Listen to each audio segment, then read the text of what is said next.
যাত্রার আগে আমাদের পরিবারে ছুটি মানে সাধারণত টিভির সামনে বসে সিরিয়াল দেখা অথবা মামার বাসায় গিয়ে এক সপ্তাহ থাকা। কিন্তু সেই বছর হঠাৎ করেই বাবা ঘোষণা দিলেন, এইবার আমরা ঘুরতে যাব। বাবার কণ্ঠে এমন একটা দৃঢ়তা ছিল যে কেউ সঙ্গে সঙ্গে প্রশ্ন করার সাহস পেল না। মা হাতের খুন্তি নামিয়ে তাকালেন, আমি বই থেকে চোখ তুললাম, আর আমার ছোট বোন তিথি 1 সেকেন্ড দেরি না করে প্রশ্ন ছুড়ে দিল, কোথায়? বাবা হাসলেন। সেই হাসিটা আমি চিনি। সিদ্ধান্ত নেওয়ার পর বাবার মুখে এমন হাসি থাকে। পাহাড়ে। মা একটু ভ্রু কুঁচকে বললেন, হঠাৎ পাহাড় কেন? বাবা উত্তর দিলেন না সঙ্গে সঙ্গে। জানালার বাইরে তাকিয়ে রইলেন কিছুক্ষণ, তারপর বললেন, আমাদের সবার একটু দূরে যাওয়া দরকার। এই কথাটা শুনে আমার অস্বস্তি লাগল, যদিও কেন লাগলো সেটা আমি তখন বুঝিনি। আমার নাম আরিফ রহমান, বয়স 25। ঢাকায় একটা ছোট প্রকাশনা সংস্থায় কাজ করি। বইয়ের গন্ধ আর ছাপাখানার শব্দ আমার কাছে পরিচিত। ভয় বা অলৌকিক ব্যাপার নিয়ে আমি বরাবরই সংশয়ী, সব কিছুর ব্যাখ্যা খুঁজি। আমার বাবা রাশেদ রহমান, অবসরপ্রাপ্ত কলেজ শিক্ষক, যুক্তিবাদী মানুষ, কিন্তু আশ্চর্যজনকভাবে কিছু কিছু বিষয়ে তিনি চুপচাপ বিশ্বাসী। মা সালমা রহমান, সংসারের কেন্দ্রবিন্দু। তিনি বিশ্বাস করেন পৃথিবীতে এমন অনেক কিছু আছে যেগুলো বোঝার দরকার নেই, শুধু সাবধানে থাকলেই হয়। আর তিথি আমার বোন, বয়স 12, ভয়ঙ্কর রকমের কৌতূহলী। অন্ধকারে দাঁড়িয়ে ভূতের গল্প শুনতেও তার ভয় নেই, বরং আগ্রহ। পাহাড়ে যাওয়ার কথা শুনে তিথি উচ্ছ্বসিত, আমি নিরপেক্ষ, মা দুশ্চিন্তাগ্রস্ত। কোথায় থাকব? মা জিজ্ঞেস করলেন। একটা পুরনো রেস্ট হাউস, অনেকদিন ব্যবহার হয় না, সরকারি। আমি এবার মুখ খুললাম, পুরনো মানে কতটা পুরনো? বাবা আমার দিকে তাকালেন, চোখের দৃষ্টিটা অদ্ভুত লাগল, যেন কিছু লুকাচ্ছেন। দেখলেই বুঝবে, তিনি শুধু এটুকুই বললেন। আমরা ভোরে রওনা দিলাম। বাসটা পুরনো, জানালার কাছে আঁচড়। পাহাড়ের দিকে যেতে যেতে শহরের কোলাহল ধীরে ধীরে পেছনে পড়ে রইল। তিথি জানালার পাশে বসে পাহাড়ের ছবি তুলছে। মা বারবার বলছেন সাবধানে বসতে। বাবা চুপচাপ, চোখ বন্ধ করে বসে আছেন। আমি তাকে দেখে ভাবলাম উনি যেন খুব গভীর কিছু ভাবছেন। বাস পাহাড়ি পথে উঠতেই আমার মাথা একটু ঘুরতে লাগল। চারপাশে ঘন সবুজ, মাঝে মাঝে কুয়াশার পর্দা। এমন পরিবেশে সাধারণত মন ভালো হয়ে যায়, কিন্তু সেদিন অদ্ভুতভাবে আমার বুক ভারী লাগছিল। একটা জায়গায় বাস থামল, ছোট একটা বাজার। আমরা নামলাম চা খেতে। দোকানদার বয়স্ক লোক, চোখ দুটো অস্বাভাবিকভাবে বড়। বাবা জায়গার নাম জিজ্ঞেস করলেন। লোকটা এক মুহূর্ত থমকালো, তারপর বলল, আপনারা ওপরে যাবেন? হ্যাঁ, বাবা বললেন। লোকটা আমার দিকে তাকালো, তারপর তিথির দিকে, শেষে মায়ের দিকে, যেন মুখগুলো গুনে নিচ্ছে। সাবধানে থাকবেন, সে বলল। কেন, পাহাড় কি পড়ে যাবে? আমি হেসে বললাম। লোকটা হাসল না, চোখ নামিয়ে চায়ের কাপে তাকিয়ে রইল। সব জায়গা ছুটির জায়গা না, সে ধীরে বলল। আমার গা কাঁটা দিল। মা চুপচাপ বাবার দিকে তাকালেন। বাবা কিছু বললেন না। বাস আবার চলতে শুরু করল। রেস্ট হাউসটা পাহাড়ের একেবারে চূড়ায়, চারদিকে বন, নিচে গভীর খাদ। বাড়িটা দেখে প্রথমেই আমার মনে হলো এটা থাকার জায়গা না, গল্পের জায়গা। দোতলা পুরনো ভবন, দেওয়ালের রং উঠে গেছে, জানালাগুলো বড়, কিন্তু ভেতরটা অন্ধকার। দরজা খুলতেই ধুলো আর স্যাঁতস্যাঁকে গন্ধ। তিথি উত্তেজিত হয়ে বলল, ওয়াও, ঠিক ভূতের বাড়ির মতো। মা ধমক দিলেন, এইসব কথা মুখে আনিস না। বাবা চুপচাপ চাবি ঘোরালেন। দরজা খুলে গেল কড়কর শব্দে। ভেতরে ঢুকে দেখি আসবাবপত্র আছে, কিন্তু সব পুরনো। দেওয়ালে ঝোলানো একটা ঘড়ি বন্ধ, সময় দেখাচ্ছে রাত 2:17। আমি ঘড়িটা ঠিক করতে হাত বাড়াতেই বাবা হঠাৎ বললেন, ওটা ছুঁয়ো না। আমি থমকে গেলাম। বাবার গলায় আদেশ নয়, ভয় ছিল। কেন? আমি জিজ্ঞেস করলাম। বাবা একটু দেরি করে বললেন, এই বাড়িতে কিছু জিনিস যেমন আছে তেমনই থাকুক। মা কিছু বলতে যাচ্ছিলেন, ঠিক তখনই ওপরতলা থেকে ঠাস করে একটা শব্দ এলো।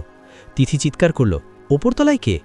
আমরা সবাই একসঙ্গে তাকালাম সিঁড়ির থেকে। বাবা ধীরে বললেন, কেউ না, কিন্তু তার কণ্ঠে বিশ্বাস ছিল না। আমি সিঁড়ির দিকে এগোলাম। প্রতিটা ধাপ কেঁপে উঠছিল। উপরতলা একটা ঘর খোলা, জানালা দিয়ে কুয়াশা ঢুকছে। হঠাৎ আমার চোখ পড়ল দেওয়ালে ঝোলানো একটা পুরনো ছবি। ছবিটায় একটা পরিবার, বাবা, মা, একটা ছেলে আর একটা ছোট মেয়ে। চারজনই ক্যামেরার দিকে তাকিয়ে হাসছে, কিন্তু আশ্চর্যের বিষয়, ছেলেটার মুখটা আমার মতো। আমি পিছনে ঘুরে বাবার দিকে তাকালাম। বাবা তখন বসে আছেন, মাথা নিচু করে। আমি বুঝলাম এই ভ্রমণটা শুধু ছুটি না, এটা ছিল ফিরে আসা। প্রথম রাত। পাহাড়ে সন্ধ্যা নামে দ্রুত। সূর্য ডুবে যাওয়ার পর রেস্ট হাউসটাকে আর বাড়ি বলে মনে হয় না, মনে হয় বিশাল কোনো খোলস, ভেতরে অন্ধকার জমে আছে। মা রান্নাঘরে ঢুকে পড়লেন। পুরনো চুলা, ধোয়া বেরোচ্ছে, ঠিক মতো না।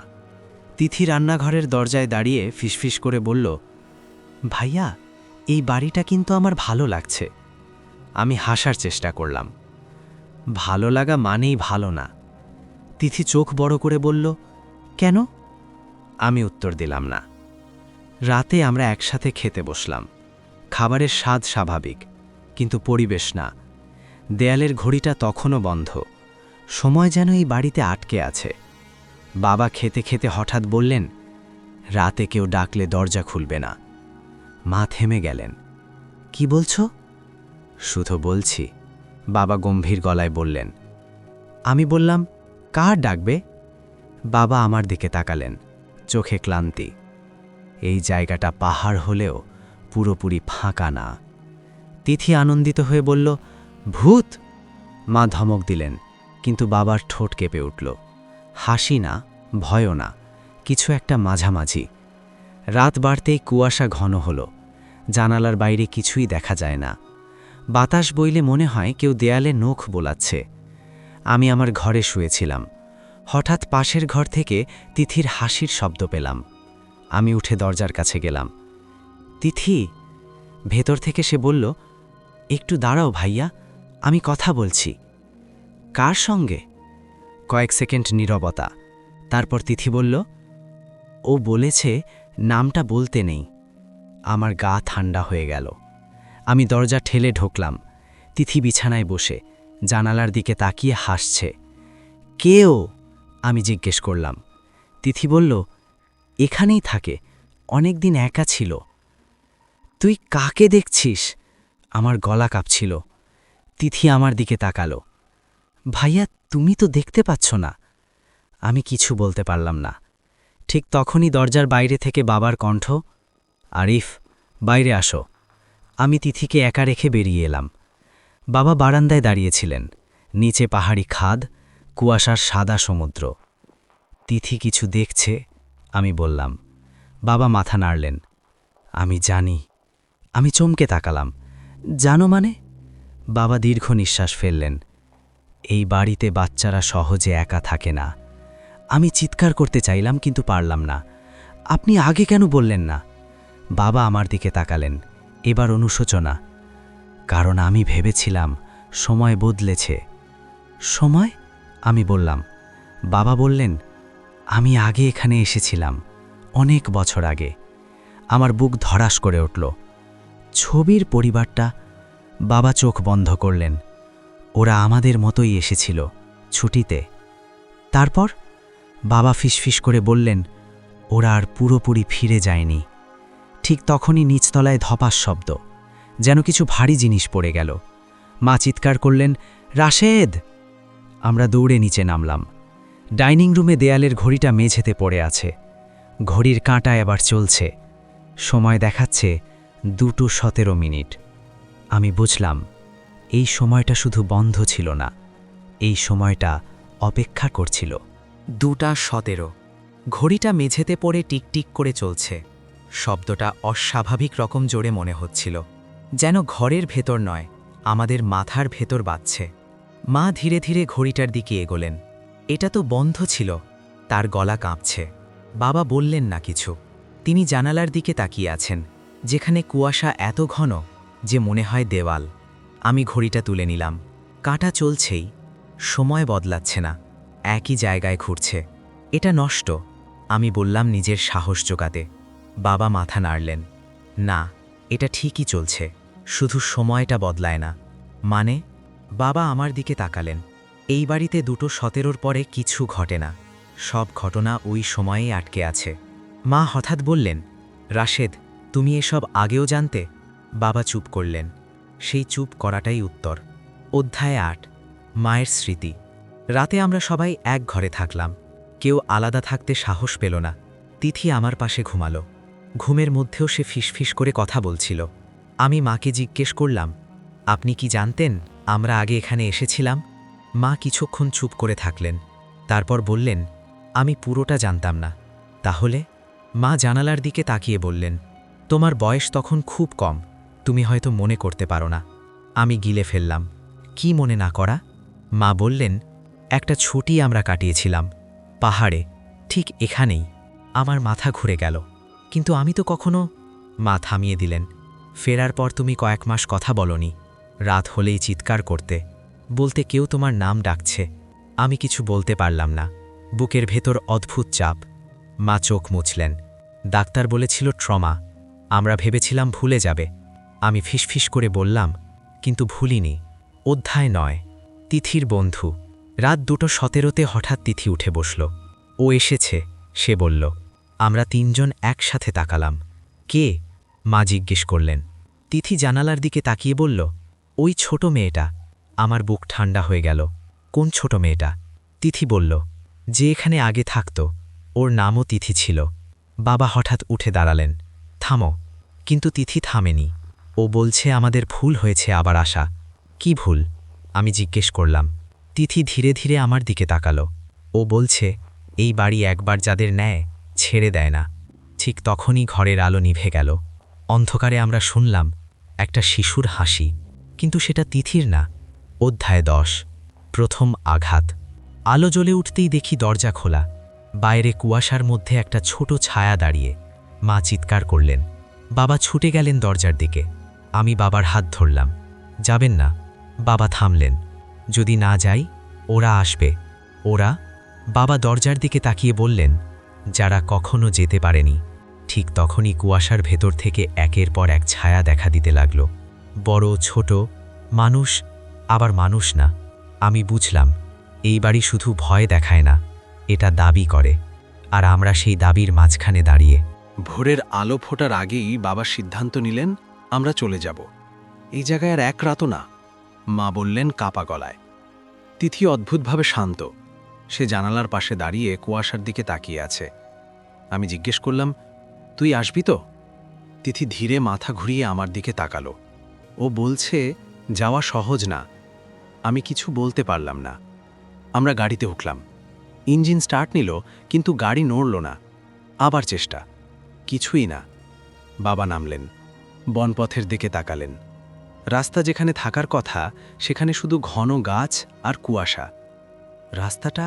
মা বললেন, রাস্তাটা কোথায়? আমি হাঁটু দুর্বল হয়ে বসে পড়লাম। রাস্তাটা ছিল না। পেছন থেকে এক বৃদ্ধের কণ্ঠ শুনলাম, নিয়ম না জেনে গেলে এমনই হয়। আমরা ঘুরে তাকালাম।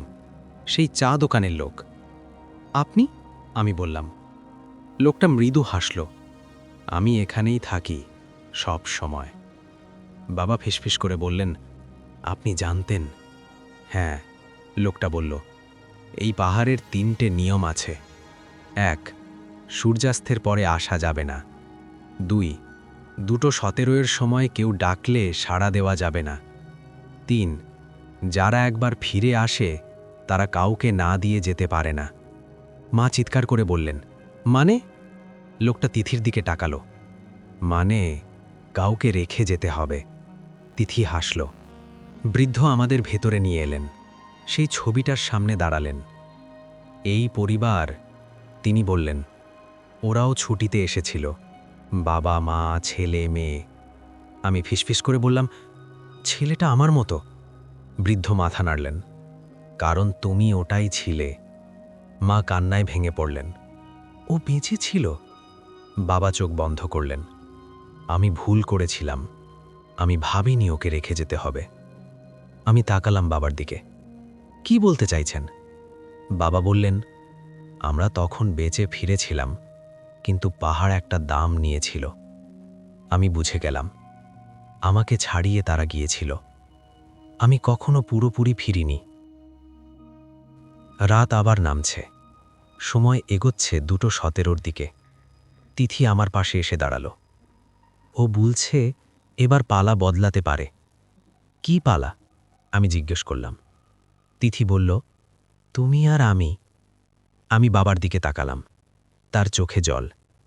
আমি আর ভুল করব না, তিনি বললেন। ঘড়ির কাঁটা থেমে গেল। বাড়িটা কাঁপতে শুরু করল। আমি বুঝলাম, এই জায়গা একটা মানুষ নেয় না, এটা স্মৃতি নেয়। আর শেষ সিদ্ধান্তটা এখনও বাকি। ঘড়ির কাঁটা থেমে আছে। সময় আবার 2:17। বাড়ির ভেতর বাতাস নেই, অথচ পর্দাগুলো নড়ছে। মনে হচ্ছে দেয়ালগুলো ফিসফিস করছে। কথা নয়, স্মৃতি। আমি ধীরে ধীরে বললাম, আমি যদি কখনো পুরোপুরি ফিরেই না এসে থাকি? মা কেঁপে উঠলেন। এমন কথা বলিস না। বাবা মাথা নিচু করে বললেন, ও ঠিক বলছে। আমি বাবার দিকে তাকালাম।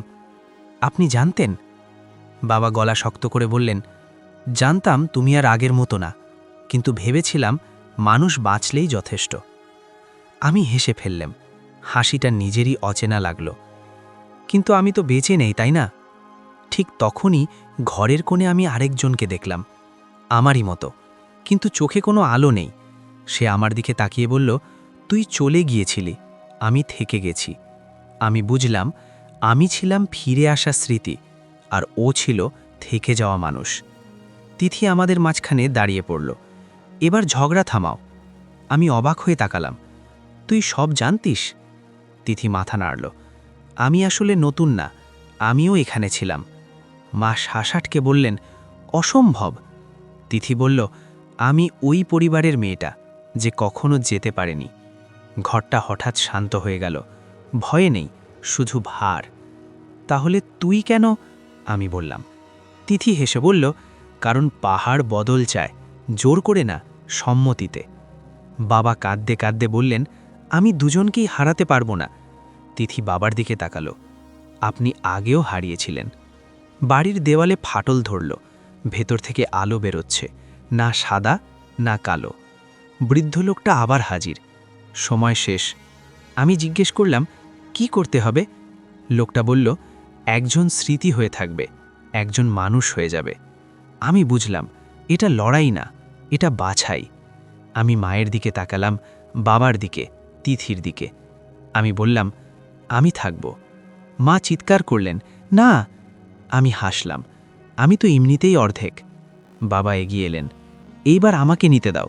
ঘড়ির কাঁটা নড়ল। তিথি বলল, বদলি চলে না, যাকে নেওয়া হয়েছিল তাকেই ফিরতে হবে। সব চোখ আমার দিকে। আমি অন্য আরিফের দিকে তাকালাম। তুই যেতে চাস? সে ধীরে মাথা নাড়ল। আমি ক্লান্ত। আমি বুঝলাম, ভয় নেই, শুধু শান্তি।